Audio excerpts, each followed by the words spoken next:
Muscle वो tissue है जो एक कोऑर्डिनेटेड तरीके से सिकुड़ सकता है। ये देखिए, मसल टिश्यू। इसके अलग अलग सेल्स को मसल फाइबर्स कहते हैं या मायोफाइबर्स। जब ये फाइबर्स एक साथ कॉन्ट्रैक्ट करते हैं तो जिस्म का कोई हिस्सा हिलता है, जैसे यहाँ बाजू मुड़ जाता है। और सिर्फ हरकत ही नहीं, यही फोर्स जिस्म के अंदर चीजों को आगे भी धकेलता है, खाना और खून।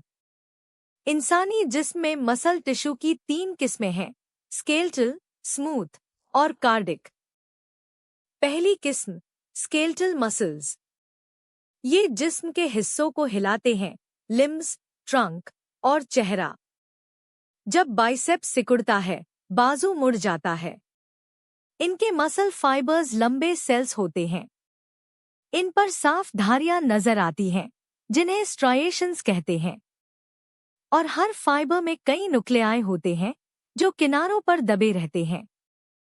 इनका कॉन्ट्रैक्शन हम अपनी मर्जी से कंट्रोल करते हैं, इसीलिए इनको वॉलंटरी मसल्स कहते हैं।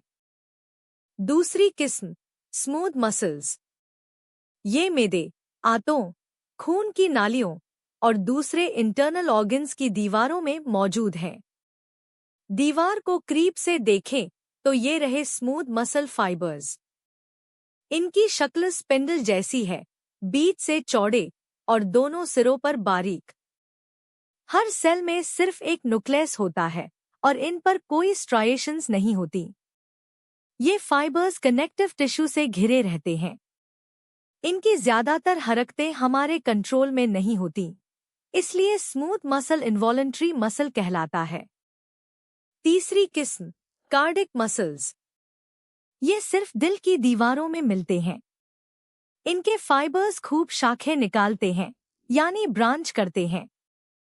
स्केलेटल मसल की तरह इन पर भी स्ट्राइएशंस होती हैं, लेकिन हर सेल में आम तौर पर एक ही न्यूक्लियस होता है जो बीच के करीब रहता है। और यही मसल पूरी जिंदगी बिना रुके दिल को धड़काता है। अब तीनों को एक साथ मिलाकर देखते हैं। ये रही तीनों टिश्यूज। पहली property, appearance. Skeletal regular striped है, स्मूथ अनस्ट्राइप्ड और cardiac irregular striped.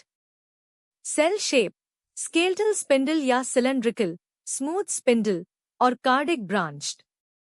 Number of nuclei, skeletal में कई पर सेल और स्मूथ और कार्डिक दोनों में सिर्फ एक पर सेल। और वॉलंटरी कंट्रोल, स्केलेटल पर हमारा कंट्रोल है, स्मूथ पर आम तौर पर नहीं और कार्डिक पर बिल्कुल नहीं। अब स्केलेटल मसल की स्ट्रक्चर देखते हैं। ये एक पूरा स्केलेटल मसल है। इसके सेल्स यानी मसल फाइबर्स बंडल्स की शक्ल में होते हैं। एक बंडल को खोलें तो अंदर कई मसल फाइबर्स साथ साथ चलते हैं। हर बंडल के गिर्द कोलेजन फाइबर्स और कनेक्टिव टिश्यू की एक तह होती है। मसल के दोनों सिरों पर यही कोलेजन और कनेक्टिव टिश्यू मिलकर टेंडन्स बनाते हैं और टेंडन्स ही मसल को हड्डी के साथ जोड़ते हैं। अब एक फाइबर के अंदर चलते हैं। हर स्केलेटल मसल सेल एक लंबा सिलेंड्रिकल सेल है जिसमें कई न्यूक्लियाई होते हैं। इसके गिर्द जो प्लाज्मा मेम्ब्रेन है उसे सार्कोलेमा कहते हैं। अंदर का साइटोप्लाज्म सार्कोप्लाज्म कहलाता है। इसी सार्कोप्लाज्म में 4 से 20 लंबे धागे जैसे स्ट्रक्चर्स चलते हैं जिन्हें मायोफिब्रिल्स कहते हैं। इन्हीं के गिर्द सार्कोप्लाज्मिक रेटिकुलम लिपटा रहता है। सार्कोलेमा सेल के अंदर गहराई तक धंस जाता है और खोखली लंबी नलियां बनाता है, ट्रांसवर्स ट्यूब्यूलस या ट्यूब्यूलस। ये नलियां सार्कोप्लाज्मिक रेटिकुलम के सिरों तक पहुंचती हैं। मायोफिब्रिल के अंदर क्या है? ये रहा एक मायोफिब्रिल। क्रीप से ये 2 किस्म के फिलामेंट्स से बना है। मोटे फिलामेंट्स जो मायोसिन के बने हैं और बारीक फिलामेंट्स जो एक्टिन के बने हैं। मोटे फिलामेंट्स गहरी धारियां बनाते हैं जिन्हें एबेंस कहते हैं और बारीक फिलामेंट्स हल्की धारियां बनाते हैं जिन्हें आईबैंस कहते हैं। यही गहरी और हल्की धारियां बारी बारी आती हैं और इसी वजह से स्केलेटल मसल स्ट्राइप्ड यानी स्ट्राइएटेड दिखाई देता है। अब सार्कमिया की बारी। बारीक एक्टिन फिलामेंट्स प्रोटीन की डिस्क्स के साथ जुड़े होते हैं, जिन्हें जेड लाइन्स कहते हैं। दो जेड लाइन्स के दरमियान का हिस्सा एक सार्कमिया कहलाता है, मसल कॉन्ट्रैक्शन की सबसे छोटी यूनिट। एक सार्कमिया के अंदर बारीक फिलामेंट्स हर जेड लाइन से बीच की तरफ बढ़ते हैं और बीच में मोटे फिलामेंट्स मौजूद हैं। जहां ये एक दूसरे के ऊपर चढ़ते हैं, वो ही ओवरलैप ए बैंड बनाता है। जिस हिस्से में सिर्फ बारीक फिलामेंट्स हैं, वो आई बैंड है और बीचों बीच एक हल्का हिस्सा रह जाता है जहां कोई ओवरलैप नहीं होता। इसे एच बैंड कहते हैं। अब देखिए कॉन्ट्रैक्शन के दौरान होता क्या है। ये रहा एक सार्कमिया आराम की हालत में। बारीक फिलामेंट्स ए बैंड के अंदर और गहरे सरक जाते हैं।